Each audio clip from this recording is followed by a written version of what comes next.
మరి ఇవన్నీ ఏంటి సిగ్నల్ క్లియర్గా తెలుగుదేశం పార్టీ చంద్రబాబు నాయుడు నాయకుడు, లోకేష్ నాయకుడు, పవన్ కళ్యాణ్ ఉపనాయకుడు. సో చంద్రబాబు నాయుడు నాయకుడు, లోకేష్ నాయకుడు మాకు, పవన్ కళ్యాణ్ ఉపనాయకుడు అని తెలుగుదేశం వాళ్ళు రిపీటెడ్గా సిగ్నల్స్ పంపుతున్నారు.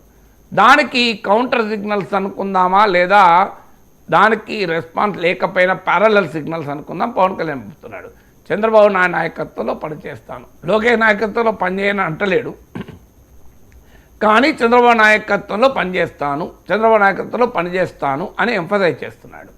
సో ఈ రెండింటిని కలిపి మన చంద్రబాబు నాయుడు, లోకేష్ మాకు నాయకుడు, పవన్ కళ్యాణ్ ఉపనాయకుడు అని టీడీపీ వాళ్ళ సంకేతాలు పంపుతున్నాడు. చంద్రబాబు నాయుడు నాయకత్వంలో పనిచేస్తానని పవన్ కళ్యాణ్ పంపుతున్నాడు. మరి ఆ రెండింటిని కలిపి చదివితే మనకు అర్థం కావాల్సింది అర్థమవుతుంది. ఇది ఒకటి. రెండవది ఏంటి, పవన్ కళ్యాణ్ స్ట్రాటజీని మొదటి నుంచి కూడా చెప్తున్నాను.